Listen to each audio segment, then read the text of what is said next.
പിതാവിൻ്റെയും പുത്രൻ്റെയും പരിശുദ്ധാത്മാവിൻ്റെയും നാമത്തിൽ ഈശോയിൽ ഏറ്റവും സ്നേഹിക്കപ്പെട്ട സഹോദരീ സഹോദരന്മാരെ, കുഞ്ഞുമക്കളെ, ജൂലൈ 3-ാം തീയതി നമ്മളെ സംബന്ധിച്ചിടത്തോളം വളരെ പ്രധാനപ്പെട്ട ഒരു പുണ്യ ദിനമാണ്. വിശ്വാസത്തിൽ നമ്മളെ ജനിപ്പിക്കുകയും ഈശോയുടെ മക്കളുടെ പദവിയിലേക്ക് നമ്മളെ ഉയർത്തുവാൻ സഹായിക്കുകയും ചെയ്ത ഭാരതത്തിന്റെ അപ്പസ്തോലനായ വിശുദ്ധ തോമാസ് ശ്ലീഹായുടെ ഉത്രാന തിരുനാൾ നമ്മൾ ഭക്തിപൂർവ്വം ആഘോഷിക്കുകയാണ്. ഈശോയുടെ 12 അപ്പസ്തോലന്മാരിൽ ഒരുവനും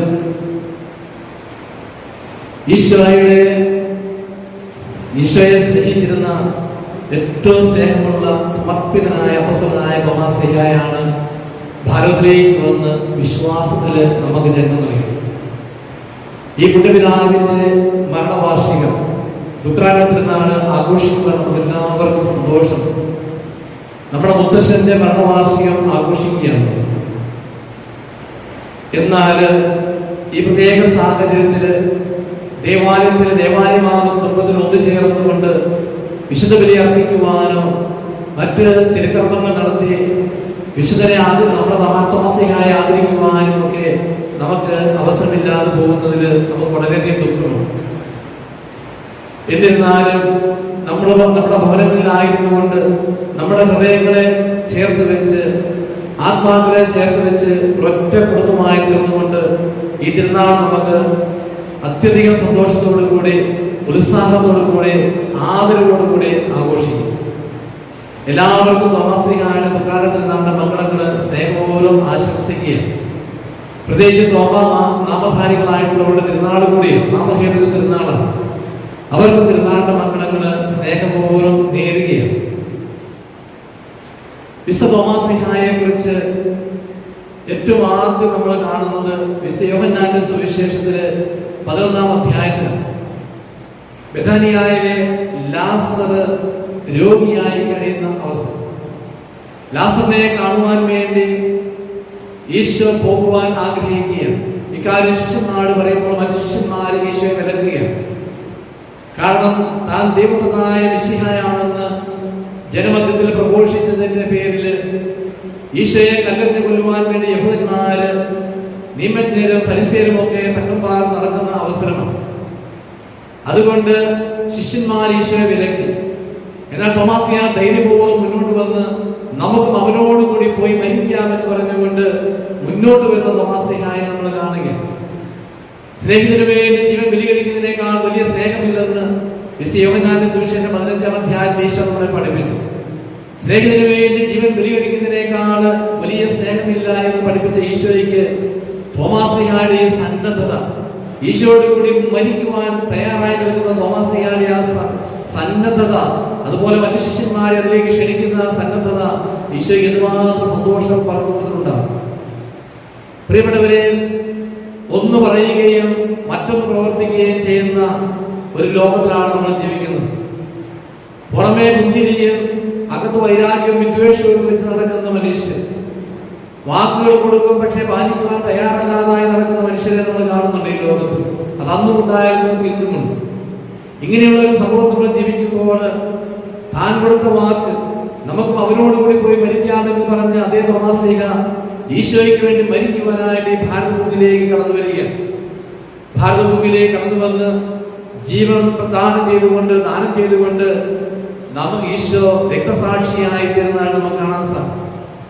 അങ്ങനെ ഈശോയ്ക്ക് വേണ്ടി ആത്മാക്കളെ നേടിക്കൊടുത്ത് ഈ ഭാരതഭൂമിയിലേക്ക് കടന്നു വന്ന് അവിടെ 7 പള്ളികൾ സ്ഥാപിച്ച് എന്ന് പറയുമ്പോൾ 7 സമൂഹങ്ങൾ, വിശ്വാസ സമൂഹങ്ങളെ സ്ഥാപിച്ച് ഈശോയ്ക്ക് വേണ്ടി ജനസമൂഹത്തെ നേടി, ഇടവകളെ നേടിക്കൊടുത്തിട്ട് രക്തസാക്ഷിയായി ധീരതയോടെ മരിക്കുന്ന തോമാസ് ശ്ലീഹായുടെ മരണവാർഷികമാണ്.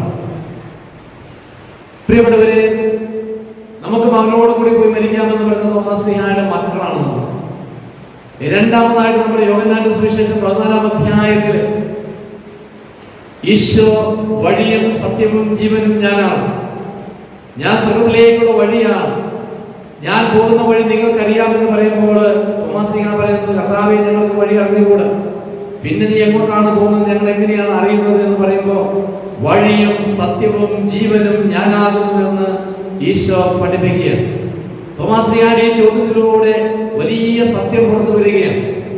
വഴി ഞാനാണ്, സത്യം ഞാനാണ്, ജീവൻ ഞാനാണ് എന്ന് ഈശോ നമ്മളെ പഠിപ്പിക്കുന്നു. പ്രിയപ്പെട്ടവരെ, ഈശോ വഴിയാണ്. വഴിയായി തീരുന്ന ഈശോയാണ് നമ്മൾ കാണുന്നത്. അതേ വഴിയുണ്ട്, അനേകം വഴികളും മാർഗങ്ങളും ഒക്കെ ഉണ്ട്. പക്ഷെ നമുക്ക് വേണ്ടി സ്വയം വഴിയായി തീരുന്ന, ദൈവത്തിലേക്ക് സ്വർഗത്തിലേക്കുള്ള വഴിയായി തീരുന്ന ഈശോയാണ് നമുക്കുള്ളത്. അങ്ങനെ നമുക്ക് വേണ്ടി വഴിയായി തീർന്ന ഈശോയുടെ അതേ പാതയിലൂടെയാണ് നമ്മൾ നടക്കുന്നത്. തോമാശ്ലീഹായുടെ മാർഗം എന്നൊക്കെ പറയുമ്പോൾ ഈശോ നമ്മൾക്ക് പഠിപ്പിച്ചു തന്ന ആ സ്നേഹത്തിന്റെ പ്രമാണങ്ങളാണ് തോമായുടെ മാർഗമായി നമ്മുടെ മുമ്പിലേക്ക് വരുന്നത്. പിന്നീട് നമ്മൾ 20-ാം അധ്യായത്തിൽ നമ്മൾ കാണുന്നത് ഈശോ പ്രത്യക്ഷപ്പെടുമ്പോൾ സ്ഥലത്തില്ലാതെ പോകുന്ന തോമാശ്ലീഹായും പിന്നീട് ഈശോയുടെ വലിയ സ്നേഹത്തെ പ്രതി ജീവൻ പോലും കൊടുക്കാൻ തയ്യാറായി നിൽക്കുന്ന ആ ശ്ലീഹാ സ്ഥലത്തില്ലാതെ വരുമ്പോ ഈശോ പ്രത്യക്ഷപ്പെട്ടതിൽ നൊന്തുകൊണ്ട് എനിക്ക് ഈശോയെ കാണാതെ ഞാൻ വിശ്വസിക്കുകയില്ല എന്ന് പറയുന്ന തോമാശ്ലീഹായെ നമ്മൾ കാണുന്നു. പലരും തോമാശ്ലീഹായുടെ ആ ചോദ്യത്തെ അവിശ്വാസിയായ തോമ എന്നൊക്കെ പറയുന്നുണ്ടെങ്കിലും അവിശ്വാസിയായ തോമായല്ല അവിടെ കാണുന്നത്. വിശ്വാസത്തിന്റെ ആഴത്തിൽ വിശ്വാസം സ്നേഹമായി മാറി സ്നേഹത്തിന്റെ ആഴത്തിൽ നിൽക്കുന്ന തോമാശ്ലീഹായും അതിന്റെ അവകാശവാദങ്ങളുമാണ് നമ്മളവിടെ കാണുന്നത്. അത് സഫലീകരിച്ചു കൊടുക്കുവാൻ വേണ്ടി തയ്യാറായി നിൽക്കുന്ന ഈശോയെ നമ്മളവിടെ കാണുകയും അങ്ങനെ 3 സ്ഥാനങ്ങളിൽ പ്രത്യക്ഷപ്പെടുന്ന തോമാശ്ലീഹായെ നമ്മൾ യോഹന്നാന്റെ സുവിശേഷത്തിലുടനീളം കണ്ടെത്തുന്നു. പ്രിയപ്പെട്ടവരെ, ഈശോ ഈ ഭൂമിയിലേക്ക് വന്നത് മനുഷ്യരെ രക്ഷിക്കുവാൻ വേണ്ടിയിട്ട് സ്വർഗ്ഗപിതാവിന്റെ വലിയ സ്നേഹവുമായി ഭൂമിയിലേക്ക് വന്നു. തന്നെ വിശ്വസിക്കുന്ന ഒരുവൻ പോലും നശിച്ചു പോകാതിരിക്കേണ്ടതിന് തന്റെ ഏകജാതൻ നൽകുവാൻ തക്കവണ്ണം ഈ ലോകത്തെ അത്യധികമായി സ്നേഹിച്ച ഈ ദൈവം പുത്രനായ മിശിഹായെ നമുക്ക് തന്നു. പുത്രനായ മിശിഹായെ ആകട്ടെ ദൈവത്തിന്റെ പദ്ധതി അനുസരിച്ച് ഈ ഭൂമിയിലായിരുന്നുകൊണ്ട് ശിഷ്യന്മാരെ തിരഞ്ഞെടുത്ത് അവരെ കൂടെ കൊണ്ടു നടന്ന് പഠിപ്പിച്ച് ഒരുക്കി എല്ലാം എടുത്ത് തന്റെ കുരിശുമരണത്തിന് പുനരുത്ഥാനത്തിന് ശേഷം ഈ ലോകത്തിലേക്ക് ദൗത്യം തുടരുവാൻ വേണ്ടി പറഞ്ഞയക്കുന്നതായിട്ട് നമ്മൾ കാണുക. ലോകമെങ്ങും പറഞ്ഞയക്കുവാൻ വേണ്ടി, സുവിശേഷം പ്രഘോഷിക്കുവാൻ വേണ്ടി, ഐക്യപ്പെടുന്നതിന് വേണ്ടിയിട്ടാണ്. തന്നോടുകൂടി ആയിരിക്കുവാൻ വേണ്ടി, തന്നെ അറിയുവാൻ വേണ്ടി, സ്നേഹിക്കപ്പെടുവാൻ വേണ്ടി, പറഞ്ഞയക്കുവാൻ വേണ്ടിയിട്ടാണ് ഈശോ ശിഷ്യന്മാരെ തിരഞ്ഞെടുത്തത്. അങ്ങനെ താൻ ഞങ്ങള് കണ്ടതും കേട്ടതും തൊട്ട് അനുഭവിച്ചതുമായ ആ ക്രിസ്തു അനുഭവത്തിലൂടെ ശിഷ്യന്മാരിൽ ലോകമെങ്ങും സുവിശേഷം പ്രസംഗിക്കാനായിട്ട് പോവുകയാണ്. തോമാശ്ലീഹായും ഇങ്ങനെ സുവിശേഷം പ്രസംഗിക്കാനായിട്ട് മറ്റു ശിഷ്യന്മാരെ പോലെ ഐക്യപ്പെടുകയാണ്. തോമാശ്ലീഹ യൂഫ്രട്ടീസ് നദിയുടെ 2 തീരങ്ങളിലുള്ള സെലൂസിയ, സ്റ്റെസിഫോൺ പ്രദേശങ്ങളിൽ സുവിശേഷം പ്രസംഗിച്ചു. അതിനുശേഷം ക്രിസ്തു നിയോഗപ്രകാരം ഈ ഭാരതഭൂമിയിലേക്ക് കടന്നു വന്ന് ഭാരതത്തിലുടനീളം സുവിശേഷം പ്രസംഗിക്കുകയും സഭാ സമൂഹങ്ങൾക്ക് രൂപം കൊടുക്കുകയും ചെയ്തു. പ്രിയപ്പെട്ടവരെ, ശിഷ്യന്മാരെ ദൈവം ലോകമെങ്ങും പറഞ്ഞയക്കുമ്പോൾ നമ്മൾ ശ്രദ്ധിക്കേണ്ട ചില കാര്യങ്ങൾ അവിടെയുണ്ട്. വ്യത്യസ്തങ്ങളായ ക്രിസ്തു അനുഭവം. ഒരേ പ്രസംഗം കേൾക്കുന്നവർക്ക്, ഒരേ ക്ലാസ്സിൽ ഇരിക്കുന്നവർക്ക് വ്യത്യസ്തങ്ങളായ അനുഭവങ്ങൾ ഉണ്ടാകും. ശിഷ്യന്മാരും അവരവരുടേതായ വ്യക്തിത്വത്തിന്റെ ഉള്ളിൽ നിന്നുകൊണ്ടും പരിമിതികൾക്കും അതുപോലെ കഴിവുകൾക്കും എല്ലാം ഉള്ളിൽ നിന്നുകൊണ്ടാണ് ഈശോയെ തൊട്ട് അനുഭവിച്ചറിയുന്നത്.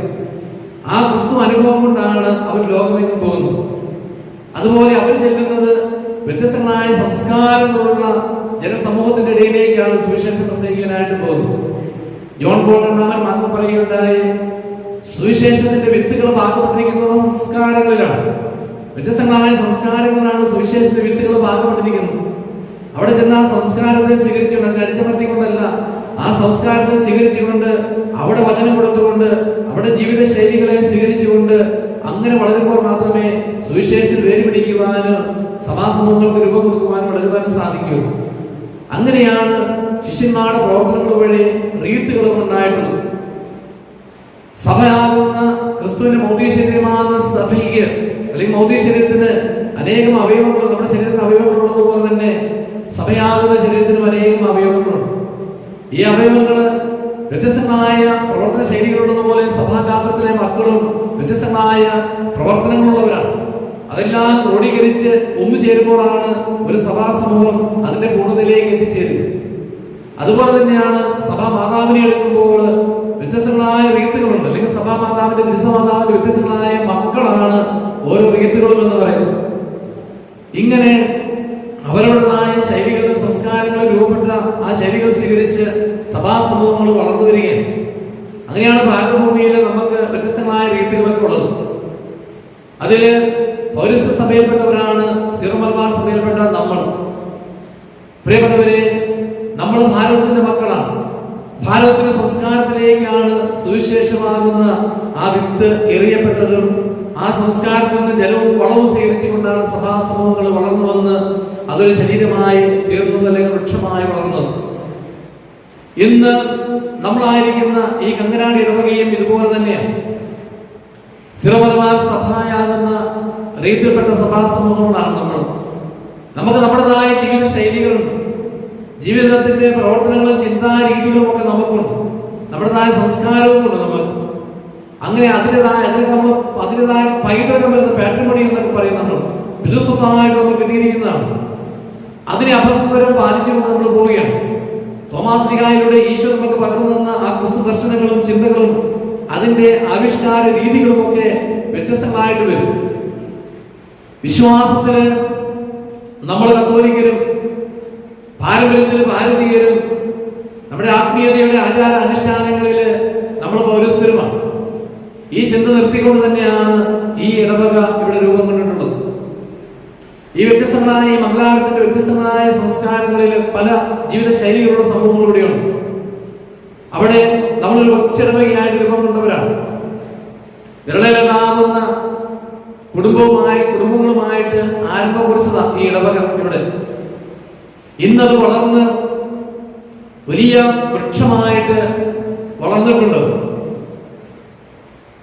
ഇതിന്റെ ആരംഭ നിമിഷങ്ങളിൽ പ്രവർത്തിച്ച നമ്മുടെ പൂർവികരായിട്ടുള്ളവരും വൈദികരും ഈടവകയിലെ അൽമായരുമായിട്ടുള്ള മൺമറഞ്ഞു പോയവരും ഇത് ജീവിക്കുന്നവരുമായിട്ടുള്ളവരും അവർക്കെല്ലാവർക്കും ഒരു ബോധ്യമുണ്ടായിരുന്നു, അവർക്കൊരു കാഴ്ചപ്പാടുണ്ടായിരുന്നു. അവരുടേതായ രീതിയിൽ നമ്മുടേതായ പൈതൃകത്തില് ഒരു സഭാസമൂഹമായി നമുക്കൂടെ രൂപം കൊള്ളണമെന്ന് അവർ ആഗ്രഹിച്ചു. അവരുടെ കഠിനാധ്വാനത്തിന്റെയും ദീർഘവീക്ഷണത്തിന്റെയും സമർപ്പണത്തിന്റെയും ഫലമാണ് ഇന്ന് ഈ അൽഫോൻസ ഇടവക എന്ന് പറയുന്നത്. ഈ ദുഃഖാതിരുന്നാൾ ആഘോഷിക്കുമ്പോൾ നമ്മൾ ആ പൈതൃകത്തിന്റെ പശ്ചാത്തലത്തിൽ നമ്മുടെ തോമായുടെ മക്കളായ നമ്മൾ അതൊക്കെ ചിന്തിക്കേണ്ടതും അഭിമാനത്തോടെ കാണേണ്ടതും വിലയിരുത്തുകയും ചെയ്യേണ്ടത് ആവശ്യമാണ്. പ്രിയപ്പെട്ടവരെ, അങ്ങനെ നമുക്കറിയാം ഒരു സഭാസമൂഹം സങ്കീർത്തനം 1 പറയുന്ന പോലെ ആറ്റുതീരത്ത് നടപ്പെട്ട വൃക്ഷം പോലെ നമ്മുടെ ഇടവക എന്ന് വളർന്നു വന്നിട്ടുണ്ട്. ഈ ഇടവക ഒത്തൊരുമിച്ച് നിന്ന് സ്നേഹത്തിൽ വളർന്നു കർത്താവിനെ കുറിച്ച് കർത്താവിന്റെ സ്നേഹത്തിൽ ആടിയുറച്ച് വളരുകയും അത് പ്രവർത്തന മേഖലയിലേക്ക് പകർത്തുകയും ചെയ്തിട്ടുണ്ട്. വിശ്വവാനെ ധാരാളമായി സ്നേഹിച്ചു. എസെക്കിയേലിന്റെ പ്രവചനം 47-ാം അധ്യായത്തിൽ ബലിപീഠത്തിൽ നിന്നൊഴുകുന്ന നീർച്ചാലിനെ കുറിച്ച് പറയുന്നു. ഈ ബലിപീഠം കർത്താവിൻ്റെതാണ്. ഇവിടെ അർപ്പിക്കപ്പെടുന്ന ബലി നമ്മുടെ കർത്താവ് യേശുമിശിഹായുടെ ബലിയാണ്.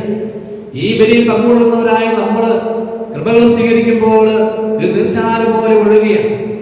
ഈ നീർച്ചാല് കൃപയായിട്ട് ഒഴുകുമ്പോ ആ കൃപ അത് പാദം കൂടുന്നതായി മാറുന്നു, മുട്ടോളം എത്തുന്നു, അരയോളം എത്തുന്നു, നീന്തി കടക്കാൻ പറ്റാത്ത വരുന്നു. നീന്തിയാലും എത്താൻ പറ്റാത്ത ആഴമുള്ള നീർച്ചാലായ അത് വലിയ കടലിലേക്ക് ചെന്ന് അശുദ്ധമായ കടലിനെ ശുദ്ധീകരിക്കുന്ന ജലമായി അത് മാറുന്നതായിട്ട് തിരുവനന്തപുരം നമ്മളെ പഠിപ്പിക്കുക. അതിന്റെ ഇരു തീരങ്ങളിൽ വൃക്ഷങ്ങളുണ്ട്, കായ്കനികൾ, പക്ഷികൾ വളരുന്ന നല്ല നല്ല വൃക്ഷങ്ങള്, മീൻപിടുത്തക്കാർക്ക് ഇഷ്ടംപോലെ വിഭവങ്ങൾ കിട്ടുന്നുണ്ട്. ഇതൊക്കെ തന്നെയാണ് ഒരു ഇടവകയുടെ ചിത്രം നമ്മൾ എടുക്കുമ്പോൾ നമുക്ക് മനസ്സിലാക്കാനായിട്ട് സാധിക്കുന്നത്. ബലിപീഠത്തിൽ കൃപ സ്വീകരിക്കുന്ന ഇടവകാസമൂഹം വളരുന്നതും ഇതുപോലെ തന്നെയാണ്. അത് പതുക്കെ പതുക്കെ വളർന്ന് നീന്തി കിടക്കാൻ പറ്റാത്ത വിധത്തിലുള്ള സമൂഹമായിട്ട് രൂപപ്പെട്ട് അത് അനേകർക്ക് കൃപയായിട്ട് അനുഗ്രഹമായിട്ട് മാറും. അബ്രാഹത്തോട് ദൈവം പറഞ്ഞു, നീ ജനപദങ്ങൾക്ക് അനുഗ്രഹമായിട്ട് മാറുമെന്ന്. അങ്ങനെ ഒരു ഇടവക സമൂഹവും അനുഗ്രഹമായിട്ട് മാറുന്നുണ്ട്. നമ്മളതുപോലെ ദൈവം നമ്മളെ വളർത്തുന്നുണ്ട്. നിയമാവർത്തന പുസ്തകം 4-ാം അധ്യായം 1 മുതൽ 8 വരെയുള്ള തിരുവചനങ്ങൾ ഞായറാഴ്ച നമ്മൾ ചിന്തിച്ചതാണ്. അവിടെ പറയുന്നുണ്ട്, എന്നോട് ചേർന്ന് നിന്നത് കൊണ്ട് നിങ്ങൾക്ക് വാഗ്ദാനം ചെയ്യപ്പെട്ടതെല്ലാം സമൃദ്ധമായിട്ട് നിങ്ങളുടെ പിതാക്കന്മാർക്ക് വാഗ്ദാനം ചെയ്യപ്പെട്ടത് മുഴുവനും അനുഭവിക്കുവാൻ നമുക്ക് സാധിച്ചു എന്ന്. അങ്ങനെ ദൈവത്തോട് ചേർന്ന് നിന്നുകൊണ്ട് ദൈവത്തിന്റെ കൃപയോട് നമ്മൾ സഹകരിച്ചത് കൊണ്ട് പിന്നെയും വളരുവാനായിട്ട്, ആകാശത്തോട് വളരുവാനായിട്ട് ദൈവം നമ്മളെ അനുഗ്രഹിക്കും. ഇന്ന് നമ്മുടെ ഇടവക സമൂഹം ഇവിടെ നിൽക്കുമ്പോൾ പ്രിയപ്പെട്ടവരെ നമ്മൾ ചിന്തിക്കേണ്ടതായിട്ടുണ്ട്. സഭയ്ക്ക് 2 വശങ്ങളുണ്ട്. അത് നമ്മൾ സഭാശാസ്ത്രം പഠിക്കുമ്പോൾ, സഭാവിജ്ഞാനി പഠിക്കുമ്പോൾ നമ്മൾ പഠിക്കുന്നുണ്ട്. അതിന് ഒരു ദൃശ്യമായ രൂപമുണ്ട്, വിസിബിൾ ഡൈമെൻഷൻ ഉണ്ട്, അതുപോലെ തന്നെ ഇൻവിസിബിൾ ഡൈമെൻഷൻ ഉണ്ട്. അതിന്റെ ഇൻവിസിബിൾ ആയിട്ടുള്ള അദൃശ്യമായ ഡൈമെൻഷനെ പുറത്ത് കാണിക്കുന്നതാണ് അതിന്റെ വിസിബിൾ ഡൈമെൻഷൻ എന്ന് പറയുന്നത്. ഉള്ളിലുള്ളതിനെ പുറത്ത് കാണിക്കുന്ന നമ്മുടെ പ്രവൃത്തികളാണ്. നമ്മുടെ ഉള്ളിലുള്ളതാണ് പുറത്തു വരുന്നത്. അതുപോലെ സഭയുടെ ഉള്ളിലുള്ള ദൈവികമായ സാന്നിധ്യം, ഈശോയുടെ അദൃശ്യമായ സാന്നിധ്യവും പ്രവർത്തനവും നമ്മളാകുന്ന വ്യക്തികളിലൂടെ, സഭയാകുന്ന വ്യക്തിത്വത്തിലൂടെ പുറത്തു വരുമ്പോഴാണ് ഉള്ളിലെ ക്രിസ്തു മഹത്വനായിത്തീരുന്നത്, സഭ പൂർണ്ണമായി തീരുകയും ചെയ്യുന്നു. അതുപോലെ തന്നെയാണ് നമ്മൾ ഇടവക എന്ന് പറയുന്നത്. ഇടവകയ്ക്ക് അതിന്റെ ദൃശ്യവും അദൃശ്യമായ രൂപമാണ്. അദൃശ്യം എന്ന് പറയുന്നത് നമ്മുടെ കർത്താവിശിയാണ് സജീവ സാന്നിധ്യമാണ്. യേശുവിന്റെ സജീവ സാന്നിധ്യവും അതുപോലെ കർത്താവിന്റെ പ്രവർത്തനവും വിശുദ്ധാത്മാവിന്റെ പ്രവർത്തനവുമാണ്. ഈ പ്രവർത്തനങ്ങളെ നമ്മളിലൂടെയാണ് ലോകത്തിന് പ്രകാശിതമാക്കി തീർക്കേണ്ടത്. നമ്മളാകുന്ന വ്യക്തികളിവിടെ തോമാസിയുടെ ശിഷ്യന്മാരായ അല്ലെങ്കിൽ തോമായുടെ മക്കളായ നമ്മൾ ഈ തോമായുടെ മാർഗം, അത് ക്രിസ്തു കാണിക്കുന്ന സ്നേഹത്തിന്റെ മാർഗത്തിലൂടെ നമ്മൾ നടക്കുമ്പോൾ നമ്മൾ അതിന്റെ ദൃശ്യവൽക്കരണം നടത്തുകയാണ് ചെയ്യുന്നത്. നമുക്കൊരു മുഖമുണ്ട്. ഇടവക ഒരു വ്യക്തിയെ കൂടിയാണ്. ഇടവക ആ സമൂഹം ഒന്നുചേരുമ്പോൾ അതൊരു വ്യക്തിത്വമായിട്ട് മാറുകയാണ്. അതിലൊരു ഫേസ് ഉണ്ട്, മുഖമുണ്ട്. ആ മുഖം ലോകത്തിന് കൊടുക്കേണ്ടത് നമ്മുടെ ആവശ്യമാണ്. അതുകൊണ്ട് പ്രിയപ്പെട്ടവരെ, നമ്മളാകുന്ന ഈ കുടുംബങ്ങൾ ഒത്തൊരുമിച്ച് നിൽക്കുമ്പോൾ, ഒന്നിച്ച് ചേർന്ന് പോകുമ്പോൾ തമ്പുരാൻ നമുക്ക് തോമാസിയായുടെ പറയുന്നത് ആ വലിയ ദർശനം അത് അതിന്റെ യാഥാർത്ഥ്യവൽക്കരണത്തിലേക്ക് എത്തുകയാണ് ചെയ്യുന്നത്. ഇന്ന് ഈ ഞാനിവിടെ നിൽക്കുമ്പോൾ, ഈ തിരുനാൾ സന്ദേശം നിങ്ങൾക്ക് നൽകുമ്പോൾ ഒത്തിരി സന്തോഷത്തോടു കൂടിയാണ് ഞാൻ നൽകുന്നത്. ദൈവം നമ്മളെ എത്രമാത്രം വളർത്തിയെടുത്തു. ഒരിടവകയായിട്ട് രൂപം കൊണ്ട് നമ്മൾ ഇന്ന് 300 പരം കുടുംബങ്ങളുള്ളവർ, വേണ്ടി വന്നാൽ അതിനെ 500 ആക്കാനുള്ള കുടുംബങ്ങൾ ഇവിടെയുണ്ട്. അത്രമാത്രം വലിയൊരു കുടുംബമായിട്ട്, ഇടവകയാകുന്ന കുടുംബമായിട്ട് നമ്മൾ വളർന്നു. നമുക്ക് ധാരാളം കാര്യങ്ങൾ ദൈവം അനുഗ്രഹമായിട്ട് തന്നിട്ടുണ്ട്. അതെല്ലാം നന്ദിയോടുകൂടി നിങ്ങൾ തിരിച്ചറിയുന്നുണ്ട്. ഈ ഇടവകയുടെ പ്രവർത്തന മേഖലകളെ കൂടുതൽ ജ്വലിപ്പിക്കുവാൻ വേണ്ടി, ഉദ്ദീപിക്കുവാൻ വേണ്ടിയിട്ട് നമുക്ക് ചില കാര്യങ്ങൾ ആവശ്യമാണ്. ഞാൻ ആദ്യം സൂചിപ്പിച്ചതുപോലെ അതിന്റെ മുഖം മറ്റുള്ളവർക്ക് പ്രകടമാക്കി കൊടുക്കണമെങ്കിൽ നമുക്ക് നല്ല പള്ളി വേണം, അതിന്റെ ഇൻഫ്രാസ്ട്രക്ചർ വേണം, അതെല്ലാം നിലകൊള്ളണമെങ്കിൽ നമുക്ക് അതിന്റെ സ്ഥലമൊക്കെ വേണം. നമുക്കറിയാം, ഒരു റോക്കറ്റ് ആകാശത്തിലേക്ക് വിടണമെങ്കിൽ അതിനൊരു ലോഞ്ചിങ് പാഡ് ആവശ്യമാണ്. ഈ തുമ്പയിലേക്ക് ചെന്നാൽ അതിനൊരു ഫൗണ്ടേഷനൊക്കെ ഉണ്ട്. അത്ര ശക്തമായ ഒരു ഫൗണ്ടേഷൻ ഉണ്ടെങ്കിലേ അതിനെ ആകാശത്തിലേക്ക് തൊട്ടുവിടാനായിട്ട് സാധിക്കും. അപ്പൊ അതുപോലെയാണ് നമുക്ക് പ്രവർത്തിക്കുവാനായിട്ട് ഒരു ലോഞ്ചിങ് പാഡ് നമുക്ക് ആവശ്യമാണ്, ഒരു ഇരിപ്പിടം നമുക്ക് ആവശ്യമാണ്. അതിൽ നിൽക്കുവാനുള്ള പ്രസ്ഥാനങ്ങളൊക്കെ നടത്തിക്കൊണ്ട് പോകുവാനുള്ള ചില കാര്യങ്ങളൊക്കെ നമുക്ക് ആവശ്യമാണ്. അതെല്ലാം തിരിച്ചറിഞ്ഞുകൊണ്ടാണ് നമ്മൾ ദൈവത്തിൽ ആശ്രയിക്കുന്ന മക്കളായ നിങ്ങൾ വികാരിച്ചനോട് ചേർന്ന് നിന്ന് ഒത്തിരി കാര്യങ്ങളോട് ചെയ്തിട്ടുണ്ട്. ഈ ഇടവകയുടെ ഫൈനേഴ്സ് ആയിട്ടുള്ള വൈദികരെയും അവരോട് ചേർന്ന് നിന്ന നമ്മുടെ മാതാപിതാക്കളെയും എല്ലാം ഞാൻ ഇപ്പോൾ ഓർക്കുകയാണ്. എല്ലാവരെയും ഞാൻ ഓർക്കുകയാണ്. അവരുടെ ആ സ്വപ്നങ്ങളെയൊക്കെ ദൈവത്തോട് ചേർന്ന് നിന്നുകൊണ്ട് ദൈവം അത് നന്മയാക്കി നമുക്ക് തന്നിരിക്കുകയാണ്. നമ്മൾ പള്ളിക്ക് വേണ്ടി പറമ്പൊക്കെ വാങ്ങിച്ചപ്പോൾ എല്ലാവരുടെയും ആ സ്വപ്നം അത് വളർന്നുകൊണ്ടിരിക്കുന്നു എന്നുള്ളതാണ്. എല്ലാവരും അവിടെ ഞാൻ പ്രത്യേകമായിട്ട് കാണുന്നത്, നമ്മുടെ ചിലരുമായിട്ട് ഞാൻ പഴയ ആൾക്കാരുമായിട്ടൊക്കെ സംസാരിച്ചപ്പോൾ, പ്രത്യേകിച്ച് എനിക്ക് പരിചയമുണ്ടായിരുന്ന നമ്മുടെ തോമസ് ചാക്കോ ചേട്ടനും അതുപോലെ ജോസ് ചേട്ടനും ഒക്കെയാണ് സംസാരിച്ചപ്പോൾ ഞാൻ നോക്കിയായിരുന്നു, ദേവാലയത്തിലെ ഉണ്ണീശ്വരെ കൊണ്ട് കാഴ്ചവെച്ചപ്പോൾ ഷെമിയോന് ഈശോയെ കൈകളെടുത്തുകൊണ്ട് എന്തുമാത്രം സന്തോഷിച്ചു. ആ വാർദ്ധക്യത്തിന്റെ സന്തോഷം ഈ ഇടവകയുടെ ആരംഭത്തിലുണ്ടായിരുന്ന കാരണന്മാർക്കൊക്കെ പറയുവാനായിട്ടുണ്ട്. ഇന്നത്തെ തലമുറ, നമ്മൾ പുതിയ തലമുറയിലൂടെ അത് കൈമാറി അവരതിനെ ഭംഗിയായിട്ട് സ്വീകരിച്ചു.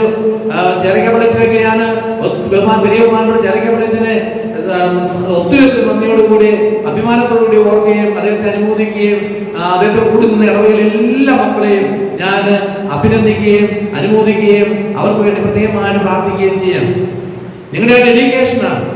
ദൈവം എനിക്ക് തന്നു, ദൈവത്തിന് വേണ്ടി ഞാൻ കൊടുക്കുന്നു എന്നുള്ള ആ ചിന്ത നമ്മൾ ഉണ്ടായതുകൊണ്ടാണ് നമുക്ക് ഈ പറമ്പ് വാങ്ങിക്കാൻ വേണ്ടി ഇല്ലായ്മയിൽ പോലും എടുത്തുകൊണ്ട് വരുന്നിടത്ത് വെച്ച് കാണാം, എന്റെ തമ്പുരാന്റെ കൂടെയുണ്ട്, അവിടെ നിശ്ചയിക്കുന്ന പ്രകാരം എല്ലാം ഭംഗിയായി നടന്നുകൊള്ളുന്നുള്ള സമർപ്പണത്തോടെ നിങ്ങൾ കൊടുത്തുകൊണ്ടാണ് നമുക്ക് ഈ സ്ഥലമെല്ലാം വാങ്ങിക്കാനായിട്ട് സാധിച്ചത്. അതുകൊണ്ട് തന്നെ പ്രിയപ്പെട്ടവരെ, ദൈവം നമ്മളെ അനുഗ്രഹിക്കും. ഒരു കാര്യം ഞാൻ കൂട്ടിച്ചേർക്കട്ടെ, നമ്മുടെ ഈ ഭൂമിയിലെ തീർത്ഥാടകരാണ്. ഈ തീർത്ഥാടന വേളയിൽ നമ്മൾ പല സ്ഥലങ്ങളിലൂടെ കടന്നു പോകുന്നു. ഈ മംഗലാപുരം നമ്മൾ ശാശ്വതമായിട്ടോ താത്കാലികമായിട്ടോ വന്നിട്ടുള്ളവരാണെങ്കിലും നമ്മുടെ പാദമുദ്ര ഇവിടെ പതിപ്പിച്ചിട്ട് വേണം പോകാനായിട്ട്. അത് മനുഷ്യർക്ക് മാത്രമേ സാധിക്കുകയുള്ളൂ. മൃഗങ്ങളൊക്കെ പോകുമ്പോൾ അവരുടെ എല്ലുമൊക്കെ ഫോസിൽസ് ഒക്കെ ആയിട്ട് നമുക്ക് കിട്ടാറുണ്ട്. എന്നാൽ മനുഷ്യന്റെ പാദമുദ്ര എന്ന് പറയും, പതിക മുദ്ര എന്നൊക്കെ പറയാറുണ്ട് ആത്മീയ ശാസ്ത്രത്തിലൊക്കെ. നമ്മുടെ പാദങ്ങൾ ഈ ഭൂമിയിൽ പതിപ്പിച്ചിട്ട് ഈ സമൂഹത്തിന് വേണ്ടി കോൺട്രിബ്യൂട്ട് ചെയ്തിട്ട് നമ്മളാൽ കഴിയുന്ന വിധത്തിലുള്ള സംഭാവനകൾ നമ്മൾ നൽകി, സാമ്പത്തിക നമ്മുടെ കഴിവും നമ്മുടെ കണ്ടുപിടുത്തങ്ങളും നമ്മുടെ സ്കില്ലും എല്ലാം നമ്മൾ കൊടുത്ത് ഒരു സമൂഹത്തെ വളർത്തിയെടുക്കുവാനായിട്ട് നമ്മൾ പരിശ്രമിക്കുമ്പോൾ അതാണ് എന്റെ കോൺട്രിബ്യൂഷൻ ആയിട്ട് വരുന്നത്. അത് സാമ്പത്തികമായിട്ടും വരും. അപ്പൊ അങ്ങനെ ചെയ്തിട്ട് വേണം നമ്മുടെ ആ പാദമുദ്രയെ ചരിത്രത്തിന്റെ ഭാഗമായിട്ട് കൊടുത്തിട്ട് വേണം നമ്മൾ കടന്നു പോകാനായിട്ട്. അപ്പോഴാണ് ആ തീർത്ഥയാത്ര പൂർത്തിയാകുന്നതും നമ്മൾ നല്ല മനുഷ്യരായിട്ട് മനുഷ്യൻ എന്ന ആ യാഥാർത്ഥ്യം നമ്മൾ രൂഢമൂലമാവുകയും ചെയ്തു. ഇവിടെ ഇങ്ങനെയുള്ളതൊക്കെ നോക്കുമ്പോൾ നിങ്ങൾ എല്ലാവരും നല്ല ആത്മാർത്ഥതയോടെ ചെയ്തിട്ടുണ്ട്. മറ്റുള്ളവർക്കെല്ലാം അത് മാതൃക കൂടിയാണെന്നുള്ള കാര്യം ഞാൻ ഓർക്കുക. ഇത്തരണത്തില് ഞാൻ അധികം ഒന്നും പറയാനായിട്ട് ഞാൻ ആഗ്രഹിക്കുന്നില്ല. എല്ലാവർക്കും നമ്മളെല്ലാവരും വേണ്ട വിധത്തില് ഈ തോമാശ്ലീഹായുടെ നമ്മുടെ പിതാവായ മാർത്തോമാശ്ലീഹ സ്വീകരിച്ച ആ നന്മയും ആ സ്നേഹത്തിന്റെ സന്ദേശവും ആ ധീരതയും സഭയോടുള്ള സ്നേഹവും ഒക്കെ മുറുകെ പിടിച്ചുകൊണ്ട് ധീരതയോടെ മുന്നോട്ട് നീങ്ങി നമ്മുടെ നാടിനെയും സഭാ സമൂഹത്തെയും സ്നേഹിച്ചുകൊണ്ട് അതെല്ലാവരെയും നമ്മൾ സ്നേഹിച്ചുകൊണ്ട് നമുക്ക് മുന്നോട്ട് നീങ്ങാം. നമ്മുടെ മുഖച്ഛായ വ്യക്തി എന്ന നിലയിലും സമൂഹം എന്ന നിലയിലും വിശ്വാസ സമൂഹം എന്ന നിലയിൽ ഇടവകയാണ് അതിന്റെ ആ പതാകയായിട്ട് നിലകൊള്ളുന്നത്. ജനമധ്യത്തിൽ ഉയർത്തപ്പെട്ട പതാകയായിട്ട് നിലകൊള്ളുന്നു. അപ്പൊ ആ രീതിയിൽ നമ്മുടെ സമൂഹത്തെ കണ്ടുകൊണ്ട് ധാരാളമായിട്ട് നമ്മുടെ സമൂഹത്തെ വളർത്തിയെടുക്കുവാന് പ്രവർത്തന മേഖലയിലേക്ക് ജീവകാരുണ്യ പ്രവർത്തനങ്ങളിലേക്കൊക്കെ ഇറങ്ങി തിരിച്ചുകൊണ്ട് നമ്മുടെ സജീവ സാന്നിധ്യമായിട്ട് ഈ സമൂഹത്തിൽ നിലകൊള്ളുമ്പോൾ മറ്റുള്ളവർ നമ്മളെ സ്നേഹിക്കും, മറ്റുള്ളവർ നമ്മളെ റെക്കഗ്നൈസ് അംഗീകരിക്കും. അങ്ങനെ വിലപ്പെട്ടവരായിട്ട് തീരുമാനമായിട്ട് നമുക്ക് സാധിക്കട്ടെ. അതാണ് തോമാശ്ലീഹ നമ്മൾ ആഗ്രഹിക്കുന്നത്. ഒരു മരിച്ചുപോയ സമൂഹത്തെ പോലെ ജീവിക്കാനല്ല, ജീവനുള്ള സമൂഹത്തെ പോലെ ജീവിക്കാൻ, ജീവിക്കുന്ന സമൂഹത്തെ പോലെ ജീവിക്കുവാനായിട്ടാണ് ദൈവം നമ്മളോട് ആവശ്യപ്പെടുന്നത്. അങ്ങനെയാണ് തോമാശ്ലീഹ ചെയ്തത്. എത്രമാത്രം ത്യാഗം സഹിച്ച് ഈശോയ്ക്ക് വേണ്ടി ഈ ഭൂമിയിലേക്ക് കടന്നു വരണമെന്ന് തോമാശ്ലീഹ. അതാണ് അവിടുത്തെ മക്കളായ നമ്മളോട് വരാൻ ആവശ്യപ്പെടുന്നത്. അത് നിങ്ങൾക്ക് എല്ലാവർക്കും അറിയാം. നമ്മുടെ മക്കളെയും അത് പഠിപ്പിച്ച് വിശ്വാസ സമൂഹമായിട്ട് ഈശോയെ ചേർന്ന് നിൽക്കുന്ന നല്ല മക്കളായ നമ്മുടെ കുഞ്ഞുങ്ങളെ വളർത്തിയെടുത്ത് വരുന്ന തലമുറയ്ക്ക് രൂപം കൊടുത്തുകൊണ്ട് കടന്നു പോകുന്ന തീർത്ഥാടകരായിട്ട് നമുക്ക് മാറാം. അതിനുവേണ്ടുന്ന എല്ലാ അഭിഷേകവും നല്ലവനായി നമുക്ക് തരട്ടെ. തീരത്ത് നടപ്പെട്ട വൃക്ഷം വൻവൃക്ഷമായിട്ട് പടുവൃക്ഷമായിട്ട് വളരുന്നത് പോലെ നമുക്ക് വളരാം. അതിന് വേണ്ടുന്ന എല്ലാ കൃപയും തമ്പുരാൻ നമുക്ക് തരട്ടെ എന്ന് പ്രാർത്ഥിക്കുന്നു. നമ്മുടെ തോമാശ്ലീഹ നമുക്ക് വേണ്ടി സ്വർഗ്ഗത്തിലിരുന്ന് പ്രാർത്ഥിക്കുന്നുണ്ട്. അവിടുന്നാണ് നമ്മുടെ ആ പവർ ശക്തി ഉത്തേജക ശക്തിയായിട്ട് മാറുന്നത് എന്നുള്ള ബോധ്യം നമുക്കുണ്ടായിരിക്കട്ടെ. എല്ലാവർക്കും ഒരിക്കലും കൂടി നാമങ്ങളൊക്കെ നേരുന്നു. എല്ലാ തോമമാരെയും നമുക്ക് പ്രത്യേകം സമർപ്പിച്ച് പ്രാർത്ഥിക്കുകയും ചെയ്യാം. തോമാശ്ലീഹ നമുക്ക് വേണ്ടി മാധ്യസ്ഥയായിട്ട് പ്രാർത്ഥിക്കട്ടെ. ദൈവാനുഗ്രഹങ്ങൾ എല്ലാവർക്കും നേർന്നുകൊണ്ട് എന്റെ എളിയ വാക്കുകൾ ഞാൻ നിർത്തുകയാണ്.